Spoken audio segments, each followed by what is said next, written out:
تم کہے جا رہے ہو کہ تم نے امریکہ کو پیغام پہنچا دیا ہے اور یہ بھی کہہ رہے ہو کہ بی بی ایم کے پیغام ہیں تمہارے پاس. تمہیں سمجھ کیوں نہیں آ رہی؟ تم نے پاکستان میں ملٹری میں موجود لٹھ مار گروپ کو یہ موقع فراہم کر دیا ہے کہ وہ یہ کہیں کہ امریکہ کے ساتھ مل کر پاکستان آرمی کے خلاف سازش کی گئی ہے. تم تو امریکی شہری ہو، تم تو امریکہ کے مفادات کا خیال رکھ سکتے ہو. بھائی میں نے ایک آرٹیکل لکھا ہے، کسی سے خصوصی بات چیت نہیں کی. میرا خیال ہے کہ تمہارا میڈیا درمیان میں رہ کر کام کرنے والوں کے خلاف محاذ بنائے ہوئے ہے. وہ ہر وقت یہ کوشش کر رہے ہیں کہ کسی سے کوئی چیز نکل آئے. میں یہ کھیل نہیں کھیلتا. پاکستان کے سیاسی ماحول میں امریکی پٹھو کہلائے جانے سے کسی کی بھی افادیت کم ہو جاتی ہے. میں اپنی پوری کوشش کروں گا کہ پاکستان فارن آفس اپنی بکواس بند کرے تاکہ اب یہ معاملہ دب جائے. ہم نے صحیح کام کیا ہے، ہم کچھ نہ کچھ کروا کے چھوڑیں گے. تم صحیح کہہ رہے ہو، میری سمجھ بوجھ اتنی اچھی نہیں ہے. پاکستانی میڈیا پر لعنت ہو. میں تمہارے ساتھ کھڑا ہوں کیونکہ تم اپنے ملک کے مفادات کا تحفظ کر رہے ہو. لیکن یہ نہیں ہو سکتا کہ لوگ یہ کہنا شروع کر دیں کہ میں اپنی ٹیم کے بجائے تمہاری ٹیم کی طرف سے کھیل رہا ہوں. لیکن میرے نقطہ نظر سے اگر نظام کو اتنا بڑا خطرہ تھا جیسا کہ تم نے کہا تو تم جمہوری نظام کو لٹھ مار گروپ سے بچانے کی کوشش ہی تو کر رہے تھے. دیکھو تم ایک کتاب لکھ پاؤ گے اور یہ بتا سکو گے کہ تم نے پاکستان امریکہ کے تعلقات میں بنیادی تبدیلی کر دی، اگرچہ اس میں ایک پاکستانی کی مدد بھی شامل حال تھی. میں تو خوش ہوا کہ میں نے پچھلے دروازے سے ایک پیغام پہنچا کر امریکی مفادات کا تحفظ کیا، کیونکہ جمہوری نظام اس خطے میں امریکی مفادات کے ساتھ مطابقت رکھتا ہے. بالکل درست کہا میرے دوست، مگر قبل از وقت حقائق کی آگاہی سے بات بگڑ سکتی ہے. دیکھو میں نے جو بھی کیا صحیح کیا، لیکن اگر کچھ اور معاملہ ہے تو پھر دوسری بات ہے. لیکن پھر میں ایک بے وقوف سا آدمی ہوں اور بڑے عقل مندوں سے کہیں پیچھے ہوں. ارے بھائی عقل مندوں کا مذاق نہ اڑاؤ. بعض اوقات عقل مند آدمی بھی ہر چیز کو نہیں سمجھ سکتا. تم نے صرف یہی غلطی کی کہ یہ سمجھ لیا کہ پاکستان میں کوئی ایسا طاقتور شخص نہیں ہے جو امریکہ اور پاکستان کے تعلقات کو خراب دیکھنا نہ چاہتا ہو. اور ویسے تمہیں یہ کوئی بھی بات نہیں کہے گا، لیکن میں کہہ رہا ہوں کہ تم ایک بوڑھے بد مزاج شخص میں تبدیل ہو رہے ہو جس کی حصے مزاح ختم ہوتی جا رہی ہے. لہٰذا اب اس معاملے کو چھوڑ دو. ابھی بہت کچھ کرنے کو ہے، بہت کچھ.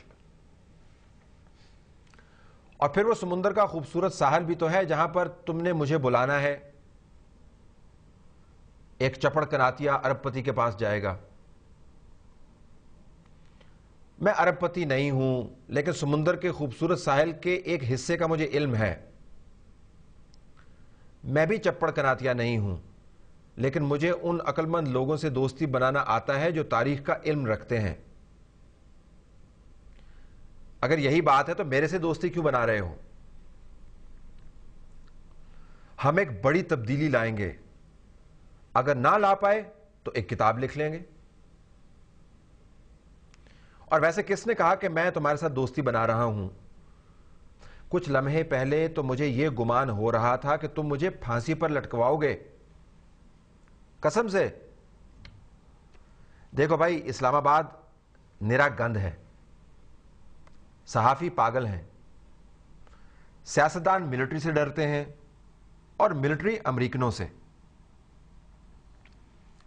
اچھا یہ بتاؤ کہ امریکہ میں تمہیں کون پسند کرتا ہے اور کون تم سے نفرت کرتا ہے؟ یعنی کون تمہارا دوست ہے اور کون تم سے زیادتی کرنا چاہتا ہے؟ بھائی تمہارے اخبار کے آرٹیکل نے میرے باس پر دباؤ بڑھا دیا ہے. ویسے امریکہ میں لیون اور پیٹریاس کا دوست ہوں. میرا خیال تھا کہ تم اپنے باس خود ہو. اچھا تمہیں کون پسند نہیں کرتا؟ اسٹیٹ ڈپارٹمنٹ پسند نہیں کرتا. کیوں؟ کیا آصف زرداری کے بہت قریب ہو اس وجہ سے؟ ہاں، آصف زرداری کے قریب ہونے کی وجہ سے بھی، اور اس وجہ سے بھی کہ اسٹیٹ ڈپارٹمنٹ یہ سمجھتا ہے کہ میں امریکی محکمہ دفاع کے لیے کام کرتا ہوں، اور اسٹیٹ ڈپارٹمنٹ کو پاکستان ملٹری کے ساتھ معاملات طے نہیں کرنے دیتا۔ محکمہ دفاع کے بارے میں ان کا خیال درست نہیں ہے۔ صرف اتنی سی بات ہے کہ پاکستان کے حوالے سے محکمہ دفاع اسٹیٹ ڈپارٹمنٹ سے زیادہ اہم ہے۔ میرا تو خیال تھا کہ ہلری کلنٹن تمہاری فین ہے، اور ان کے ساتھ تو ہماری طرف کی ایک خاتون بھی کام کر رہی ہیں۔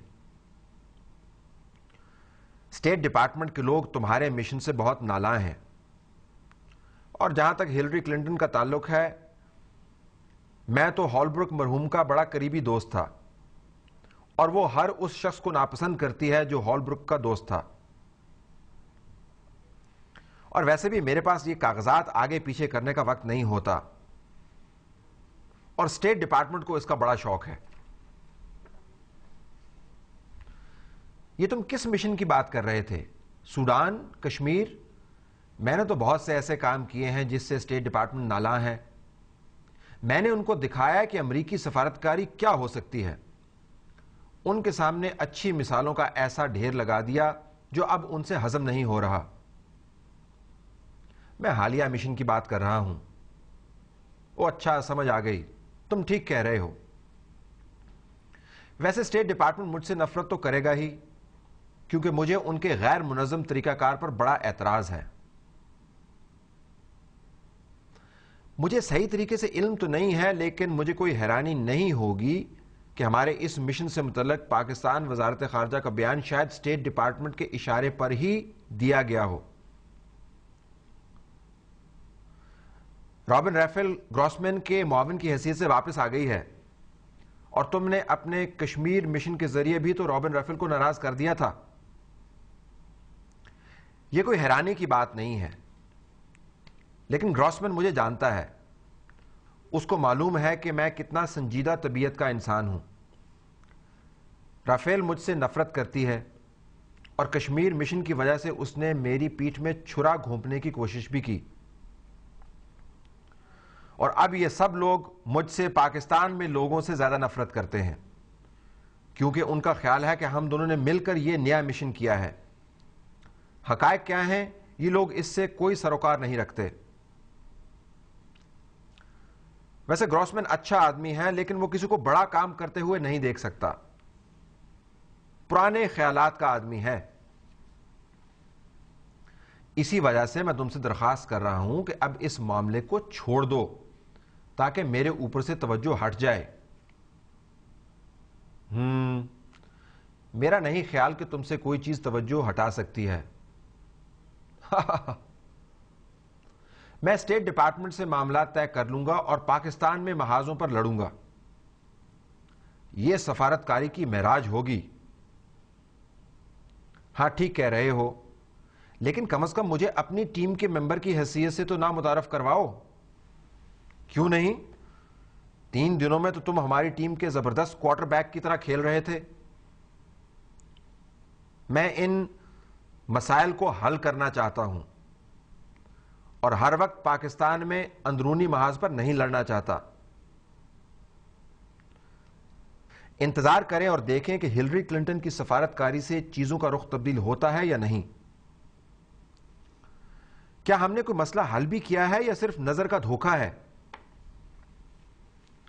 بھائی، واشنگٹن میں سب کا خیال ہے کہ اسلام آباد فارغ ہے۔ بات تو ٹھیک ہے، لہذا مسائل کے حل کرنے کی بات کرنا قبل از وقت ہے۔ اگر سارے ہی فارغ ہیں تو ہم نے اپنی حالیہ کوششوں سے کیا چیز بچائی؟ ایک ایسی ڈوبتی کشتی جس نے ڈوب ہی جانا ہے۔ پاکستان میں ایک بنیادی خرابی ہے کہ وہاں پر ہر کوئی گول گول گھومتا رہتا ہے، کسی نتیجے پر نہیں پہنچتا۔ یہ تو صحیح کہہ رہے ہو۔ بہرحال ہم نے حالات کو ایک شدید اور خطرناک صورتحال سے بچا لیا۔ مثلا ایران کے یہ حالات نہ ہوتے اگر شاہ آف ایران کو بچا لیا جاتا اور کچھ بنیادی تبدیلیاں لانے کا بندوبست کر دیا جاتا۔ تم یہاں سے مسائل کس طریقے سے حل کر سکتے ہو اگر پاکستان میں لوگوں کو سمجھ نہیں آ رہی؟ اور ویسے بھی امریکہ میں 1 سال میں تبدیلی آنے والی ہے اور تمہیں یہاں کے لوگ بھی پسند نہیں آئیں گے۔ میرا خیال ہے کہ ہم امریکہ میں نئی انتظامیہ سے بہتر بات چیت کر سکیں گے۔ وہ کم از کم جھوٹ تو برداشت نہیں کریں گے۔